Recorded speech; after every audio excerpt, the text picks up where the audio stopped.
ഞങ്ങളുടെ ഇന്നത്തെ chief guest Tom Kuriakose sir, ഞങ്ങളുടെ യൂത്തിൻ്റെ മെൻറ്ററായ ഷൈനി മാം, യൂത്ത് മെമ്പേഴ്സ് എല്ലാവരെയും ഈ ഒരു സാന്റാസിലേക്ക് ആദ്യമായി സ്വാഗതം ചെയ്യുന്നു. നമ്മുടെ യൂത്തിന് ഒരു പില്ലറായിട്ട് ഫുൾ സപ്പോർട്ട് നിൽക്കുന്ന നമ്മുടെ ജോഷി അച്ഛനെ ആദ്യമായി ഞാൻ ഈ സാന്റാസിലേക്ക് സ്വാഗതം ചെയ്യുന്നു. നമ്മുടെ ചീഫ് ഗസ്റ്റായിട്ട് എത്തിയിരിക്കുന്നത് ന്യൂസ് 18 കേരളയുടെ മാധ്യമപ്രവർത്തകനായ ശ്രീ ടോം കുര്യാക്കോസ് സാറാണ്. സാറിനെ ഈ സാന്റാസിലേക്ക് ഏറ്റവും സ്നേഹത്തോടെ സ്വാഗതം ചെയ്യുന്നു.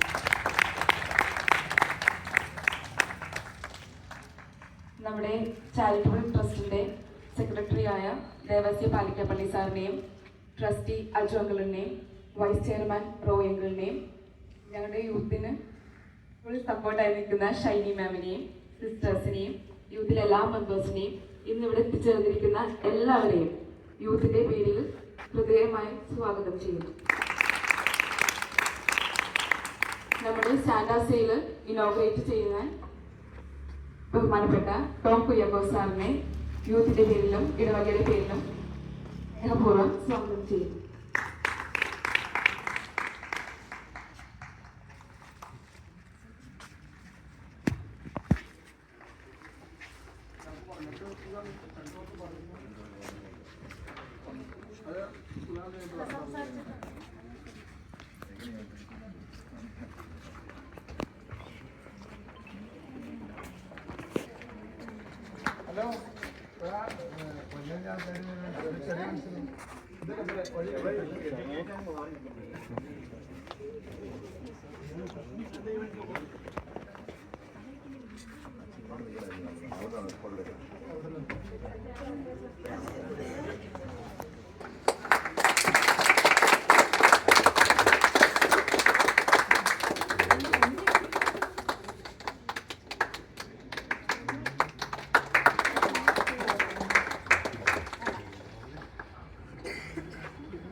നമ്മുടെ സേനയെ കുറിച്ച് 2 വാക്ക് സംസാരിക്കുന്നു.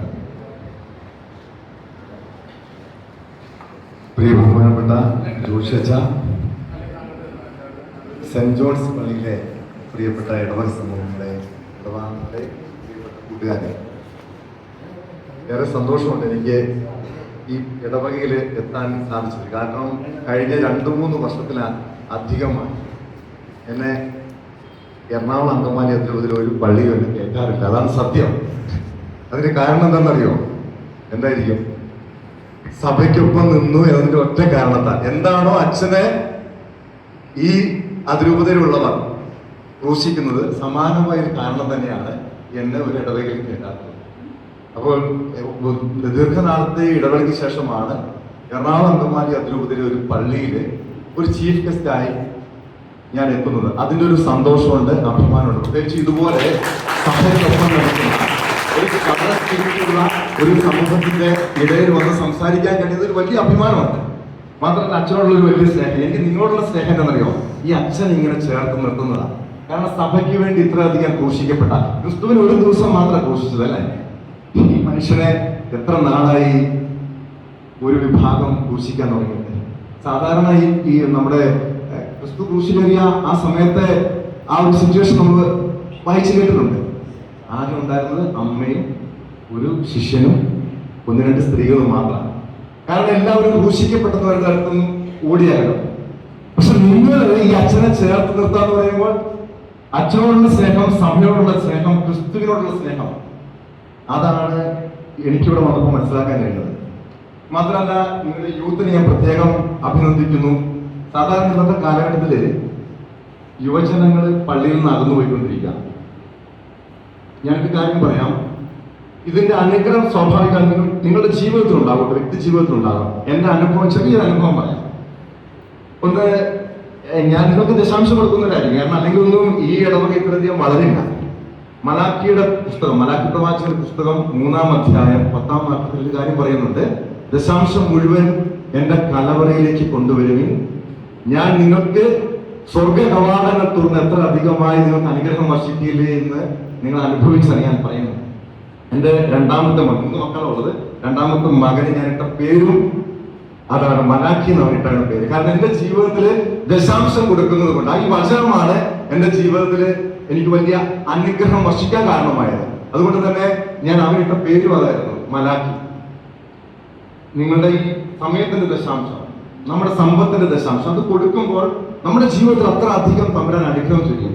ഞാൻ ഈ അടുത്ത ടൈം ഒരു പെൺകുട്ടി, നിങ്ങൾ ജസ്റ്റ് യൂട്യൂബിൽ ഒന്ന് സെർച്ച് ചെയ്ത് നോക്കി കാണാം, അൽക്ക ബോണി എന്ന് പറഞ്ഞ് സെർച്ച് ചെയ്താൽ മതി. അൽക്ക ബോണി എന്ന് പറഞ്ഞ പെൺകുട്ടി ഒരു 2-3 മാസം മുൻപ്, 3-4 മാസം മുൻപ് ഒരു ഡ്രഗ് കേസിൽ MDMA-യുമായി നമ്മുടെ കൊച്ചിയിൽ ഒരു ലോഡ്ജിൽ നിന്നും പിടിയിലായി. അവരെ അറസ്റ്റ് ചെയ്തു, റിമാൻഡ് ചെയ്തു. ഞാൻ അന്ന് തന്നെ ഇവിടെ ഇൻസ്റ്റാഗ്രാമിൽ ഫേസ്ബുക്കിൽ സെർച്ച് ചെയ്തു ആളില്ല. നിങ്ങൾക്ക് ഫേസ്ബുക്ക് കാണത്തില്ലല്ലോ, ഇൻസ്റ്റാഗ്രാമിൽ ഞാൻ സെർച്ച് ചെയ്തപ്പോൾ അൽക്ക ബോണിയെ കണ്ടു. ഞാൻ ജസ്റ്റ് മെസ്സേജ് ചെയ്തു. റിമാൻഡ് ചെയ്തുകൊണ്ട് ആരെയും റെസ്പോണ്ട് ചെയ്തില്ല. അവള് ജയിലിൽ നിന്നും മോചിതയായി പുറത്തിറങ്ങി അന്ന് തന്നെ എനിക്ക് മെസ്സേജ് അയച്ചു. ആരാണ്? ഞാൻ പറഞ്ഞു ഇന്ന ആളാണ്, മാധ്യമ പ്രവർത്തകനാണ്, ഒരു ക്രൈം ജേർണലിസ്റ്റാണ്. അപ്പൊ എനിക്ക് റെസ്പെക്ട്, ഞാൻ പറഞ്ഞു അതൊക്കെ എനിക്കത് കാണാൻ പറ്റും. അപ്പൊ പറഞ്ഞില്ല, ഞാൻ പാലക്കാടിന് റിമാൻഡ് ജയിലിൽ നിന്ന് പുറത്തിറങ്ങി ഉടൻ തന്നെ പാലക്കാടിന് പോയി. പാലക്കാടിലാണ് ഉള്ളതെന്ന് പറഞ്ഞു. ഞാൻ പറഞ്ഞു ഞാൻ അങ്ങ് വരാം. ഇല്ല, അങ്ങ് വരണ്ട, അത് ഞാൻ വണ്ടി വിടാം, എറണാകുളത്ത് വരാൻ പറ്റുമെന്ന് ചോദിച്ചു. എറണാകുളം വന്നു. എന്നോട് ഈ അൽക്കയുടെ ജീവിതത്തെ കുറിച്ച് പറയില്ലേ, അൽക്ക മോണി നല്ല കത്തോലിക്ക കുടുംബത്തിൽ പറഞ്ഞതാണ്. ഒരു ടീച്ചറുടെ, അധ്യാപികയുടെ മകളാണ്. അപ്പൻ ഒരു ബിസിനസ്മാൻ, ഒറ്റ മോള്. പള്ളി +2 വരെയുള്ള കാലയളവിൽ പള്ളിയുമായിട്ട് ഇങ്ങനെ നിങ്ങളെപ്പോലെയൊക്കെ ഭയങ്കരമായിട്ട് ചേർന്ന് നിന്ന് KCYM-ലൊക്കെ പ്രവർത്തിച്ച് വളരെ ആക്റ്റീവായിട്ട് തമ്പുരാനോടൊപ്പം ചേർന്ന് നിന്നൊരു പെൺകുട്ടി. അവളുടെ വലിയ ആഗ്രഹമായിരുന്നു മോഡലാകണം. ഈ മോഡലാണെന്ന ആഗ്രഹം അമ്മ ടീച്ചറാണ്. അമ്മ പൊതുവെ ടീച്ചർമാരായ അമ്മയുടെ അവസ്ഥ തന്നെയായിരിക്കും. സമ്മതിക്കോ? ഇല്ല, ഇത് സ്ട്രിക്റ്റ് ആയിരിക്കും. അമ്മയ്ക്ക് താല്പര്യമില്ല. അപ്പം പറഞ്ഞു ഒറ്റ മോളല്ലേ, അവളുടെ ആഗ്രഹം പോലെ പോട്ടേടി എന്ന് പറഞ്ഞു. ഇവിടെ ഈ ഇന്റർവ്യൂ അവൾ കുറച്ച് കാര്യങ്ങൾ പറയുന്നുണ്ട്, ഒത്തിരി ഓപ്പൺ ആയിട്ട് പറയുന്നില്ല. നിങ്ങൾ ആ ഇന്റർവ്യൂ കേട്ടാൽ അവരുടെ അനുഭവം പറയുന്നുണ്ടോ. അവള് മോഡലിംഗിലേക്ക് പോയി. കോളേജിൽ, എറണാകുളത്തെ ഒരു പ്രധാനപ്പെട്ട കോളേജിലാണ് ഡിഗ്രി പഠിച്ചു. അതിനിടെ ഈ ഡ്രഗ് അഡിക്റ്റ് ആയി, പിന്നെ ലഹരിയുടെ ഇടപാടുകളായി. അവളുടെ ജീവിതം തകർന്നു നമ്മൾ തിരിച്ചറിഞ്ഞത് ഈ MDMA കേസിൽ ജയിലിലായപ്പോൾ. അവളുടെ, ഞാൻ ചോദിച്ചു ജയിലിൽ നിന്ന് പുറത്തിറങ്ങിയിട്ട് അപ്പനമ്മേനും വിളിച്ചോ? ഇല്ല, അമ്മ വിളിച്ചെടുത്തില്ല, നീയായിട്ട് ഇനി ഒരു ബന്ധമില്ല എന്ന് പറഞ്ഞ് ഫോൺ കട്ട് ചെയ്തു. ഞാൻ ചോദിച്ചു എന്നാ മോഡലിന് പ്ലാൻ, അടുത്ത പ്ലാൻ എന്താ? 20 വയസ്സ് കാണുമോ? എനിക്കറിയില്ല എന്താ ചെയ്യേണ്ടത്. ഞാൻ അവളുടെ അമ്മേനെ വിളിച്ചു. അവളുടെ ഇന്റർവ്യൂവിൽ പറയുന്നുണ്ട് ഇനി ഞാൻ ഡ്രഗ് ഉപയോഗിക്കില്ല എന്ന്.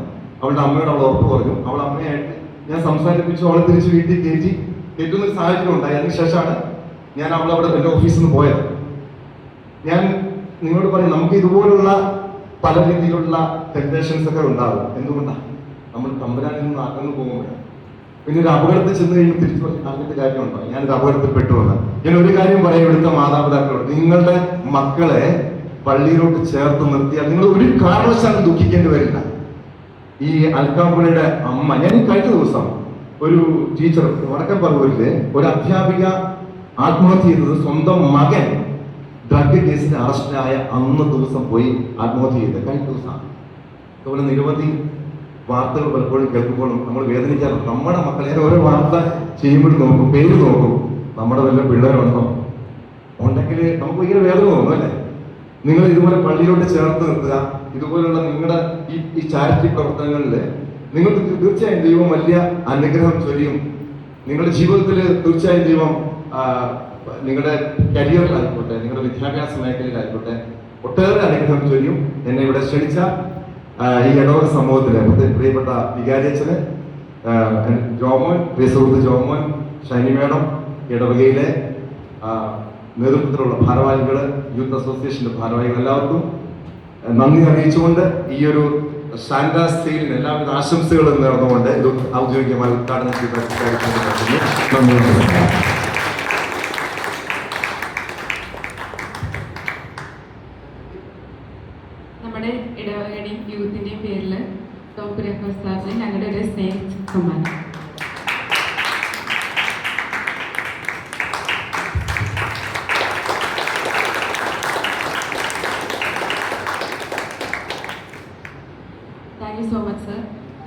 ചെറിയൊരു ഇടവകയിൽ സാറിൻ്റെ ഇല്ലാത്ത സമയം ഞങ്ങൾക്ക് വേണ്ടി മാറ്റി വെച്ചതിൽ വളരെ സന്തോഷം. ഇനി അടുത്ത 2 വാക്ക് സംസാരിക്കാനായി ബഹുമാനപ്പെട്ട വികാരിച്ചത്. പ്രത്യേകിച്ച് ഒന്നും പറയാനില്ല. രാവിലെ വോയിസ് ഇട്ടിട്ടുണ്ട്. ടോമ പരകാണി സെൻറ്റൻസിനകത്ത് പറയുന്നുണ്ട്. Is a good media person. യോഗനവും മനോരമയിൽ, പിന്നെ 24-ൽ, പിന്നെ ന്യൂസ് 18. ഇപ്പോൾ ഓരോ സ്ഥലത്തും സഭയ്ക്ക് വേണ്ടി നിലകൊണ്ടുകൊണ്ട് വളരെ ആദർശ സമ്പന്നനായ ഒരു വ്യക്തിയാണ്. കഴിഞ്ഞ ദിവസം മനോരമയിൽ വന്നിരുന്നു. നമ്മുടെ ഒരു അടയാളമാണ് ടോം. അതുകൊണ്ട് എനിക്ക് കിട്ടുന്ന വേദികളിലൊക്കെ ടോമിൻ്റെ പേര് പറയാറുണ്ട്. അതോടൊപ്പം തന്നെ പുഷ്പിലല്ലോ പ്രസാദഗിരി ഇടവകയിലെ ഒരു ചെറുപ്പക്കാർ, നല്ല കുർബാനയ്ക്ക് വേണ്ടിയൊക്കെ നിലകൊള്ളുന്ന, അല്ലെങ്കിൽ സഭയ്ക്ക് വേണ്ടി നിലകൊള്ളുന്ന ഒരു വലിയ വ്യക്തിത്വമാണ്. ഈ ശബ്ദം ഇങ്ങനെ നിലയ്ക്കാതെ വേദിയിലൂടെ എന്നും ലോകത്തിന് അല്ലെങ്കിൽ കേൾക്കുന്നവർക്ക് സാക്ഷ്യമാകാൻ ഈശ്വരൻ അനുഗ്രഹിക്കട്ടെ എന്ന് പ്രാർത്ഥിക്കുന്നു. ടോമിൻ്റെ നല്ല വായനയും നല്ല പെരുമാറ്റവും അതോടൊപ്പം തന്നെ ടോമിൻ്റെ ഇടപഴകുന്ന രീതിയും ഒക്കെ ആകർഷകമാണ്. ആ ആകർഷകമായ വ്യക്തിത്വം നിലനിന്ന് സഭയ്ക്കും സമൂഹത്തിനും ഒരു അനുഗ്രഹമായി തീരട്ടെ എന്ന് ആത്മാർത്ഥമായി പ്രാർത്ഥിക്കുന്നു, ആശംസിക്കുന്നു.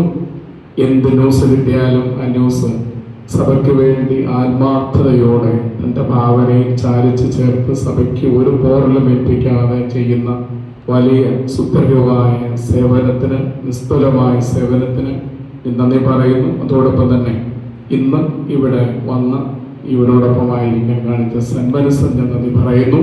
എല്ലാ ആശംസകളും പ്രാർത്ഥനകളും ടോമിന് നേരുന്നു. പിന്നെ നാളെ ഇത് തീരുന്നതിന് മുമ്പ് മീഡിയയിലുള്ളവരൊക്കെ കൊണ്ടുവന്ന് ഇത് എടുത്തുകൊണ്ട് പോകണമെങ്കിൽ തടസ്സമില്ല. പിന്നെ നമ്പറൊക്കെ തന്നെ ഞാൻ വേണമെങ്കിൽ ഇരുന്ന് വിളിച്ചോളാം, ഇവിടെ കൊടുത്താൽ മതി. ടോമിൻ്റെ കയ്യൊപ്പ് അല്ലെങ്കിൽ ടോം മുറിച്ച ഈ നാട ഈ കുടുംബത്തിന്, ഈ ഞങ്ങളുടെ സെൻറ്റ് ജോൺസ് ഇടവകയ്ക്ക് അനുഗ്രഹമാകട്ടെ എന്ന് പറയുന്നു. ടോം ഇന്ന് മുറിച്ചു എന്ന് പറഞ്ഞില്ലേ, ഇന്ന് മുതൽ ടോമിന് നിലയ്ക്കാത്ത കോളുവിളികളായിരിക്കും. ഇവിടെ ഈ ഇടവകയിൽ കാറ്റീസം പഠിപ്പിക്കാൻ വന്നിട്ടുണ്ടെങ്കിൽ, അല്ലെങ്കിൽ കാറ്റീസം പഠിപ്പിച്ചിട്ടുണ്ടെങ്കിൽ, അല്ലെങ്കിൽ അവരൊക്കെ വലിയ വലിയ സ്ഥാനങ്ങളിലേക്ക് പോയിട്ടുണ്ട്. അപ്പം അതുകൊണ്ട് ടോം ഇനി വലിയൊരു മനുഷ്യനാണ്. ഇനിയിപ്പം പറയണ്ടേ, ഉയരങ്ങളുടെ ഉത്തമ സംഘത്തിലെത്തട്ടെ എന്ന് പ്രാർത്ഥിക്കുന്നു. ഞങ്ങൾക്ക് ടോമിൻ്റെ മുഖം ഇങ്ങനെ ന്യൂസ് 8-ലൂടെ കാണുമ്പോൾ ഇനി ഇവരൊക്കെ ഇത് ഞങ്ങളുടെ ചേട്ടനാണ്, ഞങ്ങളുടെ ഇടവയിൽ വന്ന ഇപ്പം ഞങ്ങളുടെ സ്വന്തമായി. അതുകൊണ്ട് ഈ പിള്ളേരുടെ, ഈ മാതാപിതാക്കളുടെ ഞങ്ങളുടെ ഹൃദയങ്ങളിൽ ടോം ഇടിച്ചു കയറി. ഞാൻ പിന്നെ അതിനെ കുറിച്ച് പറയാൻ നേരത്തെ പറഞ്ഞിട്ടുണ്ടായിരുന്നു. അപ്പം അതുകൊണ്ട് ഇടിച്ചു കയറി അങ്ങനെ ടോം ഇങ്ങനെ പെട്ടെന്ന് പിടച്ചാൽ വരുള്ളൂ. കാരണം മീഡിയയിലും മാധ്യമപ്രവർത്തകர்கள் ഏത് വാതിലും ഉള്ളിലൂടെ തുളച്ചു കയറും. അങ്ങനെ ജനങ്ങളുടെ മനസ്സിലേക്ക് ഇനിയും തുളച്ചു കയറട്ടെ, ഹൃദയങ്ങളിൽ ഉണ്ടാകട്ടെ, സഭയിലുണ്ടാകട്ടെ, സമൂഹത്തിലുണ്ടാകട്ടെ. ഞാൻ ആശംസ ടോമിന് വേണ്ടി മാത്രമല്ല, ഇതിൻ്റെ പിന്നിലും മുമ്പിലും സൈഡിലും ആകാശത്തും ഭൂമിയിലും പ്രവർത്തിച്ചിട്ടുള്ള എല്ലാവർക്കും നന്ദി പറയുന്നു. നിങ്ങളുടെ മദർ ഇവിടെ ഉണ്ട്, മദർ പേഴ്സണായിട്ടാണ് വന്നിരിക്കുന്നത്. അപ്പോൾ അവിടെ നിന്ന് തുടങ്ങി ആരംഭിക്കാം നമുക്ക് സൈല്. എല്ലാവർക്കും ആശംസകളും നിറഞ്ഞ മനസ്സോടെ ആശംസകളും പ്രാർത്ഥനകളും നേരുന്നു.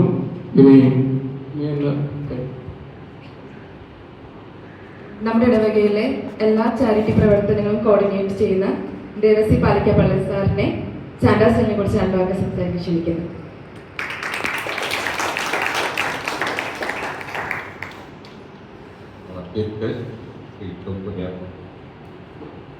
ബഹുമാനപ്പെട്ട വികാരിയേറ്റം, കാരുണ്യത്തിൻ്റെ ചാരുത വിളിച്ചറിയിക്കുന്ന കാരുണ്യ പ്രവർത്തനങ്ങളാണ് ഇന്നും നാളെയും നടക്കാൻ പോകുന്നത്.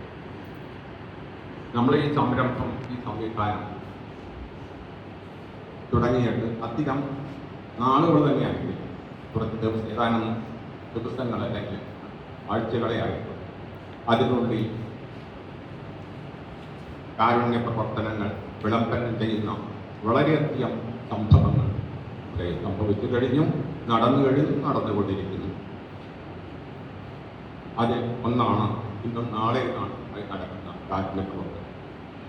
ഈ ദേവാലയത്തിൽ ഇങ്ങനെയൊരു കാരുണ്യ പ്രവൃത്തി ആദ്യമായിട്ടാണ് ഒരു ചരിത്ര സംഭവമായി തന്നെ ഇത് നിലനിൽക്കും, തുടർന്ന് പോകും.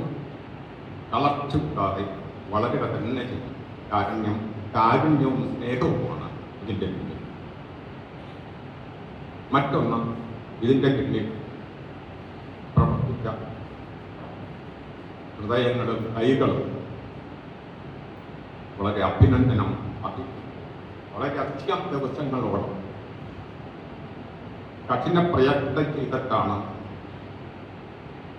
ഈ ഒരു ഇത്ര ഭംഗിയാക്കുവാൻ സാധിക്കും. ഇതിൻ്റെ പിന്നിൽ പഠനത്തിൽ വളരെയധികം രാത്രിയും പകലുമില്ലാതെ അധ്വാനിച്ചിട്ടുണ്ട്, വളരെ അധ്വാനിച്ചിട്ടുണ്ട്. അതിൻ്റെ പേരിൽ ഈ യൂത്ത് അസോസിയേഷന് ഗൈഡൻസും ഡയറക്ഷനും നൽകിയ കോർഡിനേറ്റേഴ്സിനും അതുപോലെ യൂത്ത് അസോസിയേഷൻ അംഗങ്ങൾക്കും പ്രത്യേകമായ അഭിനന്ദനങ്ങൾ നേരുവരും. അതോടൊപ്പം തന്നെ മറ്റൊരു കാര്യം പറയുവാൻ ആഗ്രഹിക്കുന്നത്, ഒരു കുഞ്ഞ് ജനിക്കുമ്പോൾ സാർവത്രികമായ യൂണിവേഴ്സൽ വേൾഡിൻ്റെ ഒരു മെമ്പറാവുകയും പക്ഷേ ആ കുഞ്ഞിന് വളരാൻ അത് മതിയാവും. യൂണിവേഴ്സൽ വേൾഡിലെ ഒരു മെമ്പറായിട്ട് കുഞ്ഞ് ജനിക്കുമ്പോൾ ആ കുഞ്ഞിന് വളരാൻ ആ മെമ്പർ ഒരു സ്പെസിഫിക് ഫാമിലി ആ കുഞ്ഞിന് ലഭിച്ചിരിക്കും. എന്നാൽ മാത്രമേ ആ കുഞ്ഞിന് നർസറിങ് കെയറിങ് ഇത് കുഞ്ഞിനെ സഹായിക്കാനില്ല. കുടുംബങ്ങൾ ഇല്ലാത്ത ദുർബലരും നിരാലംബരുമായ മനുഷ്യരുടെ കാര്യത്തിൽ നമ്മൾ എന്ത് ചെയ്യും? ഒത്തിരി പേരുണ്ടെങ്കിൽ എന്ത് ചെയ്യുന്നു? ഇവിടെയാണ് ഈ കാത്തലിക് യൂത്ത് അസോസിയേഷന്റെ പ്രസക്തി. മർമ്മം നോക്കുന്നു എന്ന്, അതായത് ഇതിന്റെ വരുമാനം മുഴുവൻ, ഇവിടെ കാണിക്കുന്നതിന്റെ വരുമാനം മുഴുവൻ കാപ്പനാട് ആശാഭവൻ അന്തേവാസികൾക്ക് മഹത്തായ പ്രയാണത്തിന്റെ ആരംഭമാണ്. അങ്ങനെ നോക്കുമ്പോൾ ഈ അവസരം ഈ ചെറുപ്പക്കാർക്ക്, യുവതി യുവാക്കൾക്ക് ഒരു അവസരം, തീർച്ചയായിട്ടും അവസരം. ഒന്നോർക്കുക, നിങ്ങൾ ഇത് ചെയ്യുമ്പോൾ നിങ്ങൾ ദരിദ്രരാകുന്നില്ല, നേരെ മറിച്ച് ഈ ദുർബലരെ ധനികരാണ് എന്നുള്ളത് നിങ്ങളുടെ ഹൃദയത്തെ സ്പർശിക്കണം. നിങ്ങൾക്ക് അഭിമാനം കൊള്ളുന്ന സമയമാണ്. വളരെയധികം ആത്മവിശ്വാസം പകരുന്ന കാര്യമാണ്.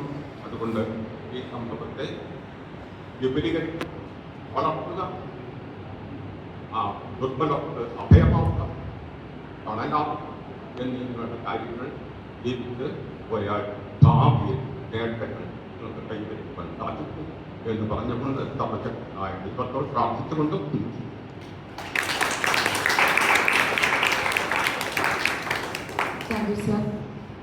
ഈ നമ്മുടെ സാൽവ സെയിലിലെ ഫസ്റ്റ് സെയിൽ ചെയ്ത് നമ്മുടെ ടോമി കരിങ്ങാട് സാറാണ്.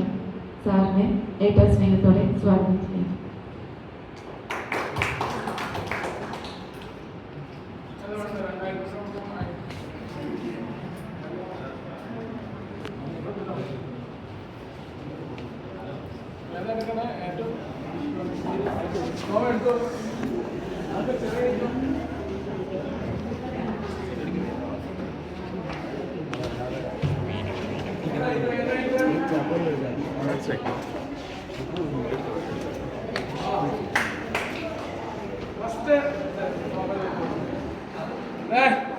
ഫസ്റ്റ് സെയിൽ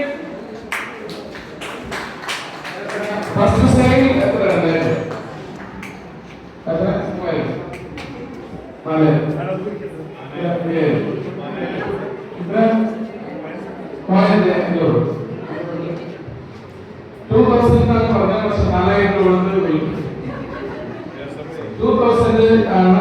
അത് താഴെയുള്ളവരെ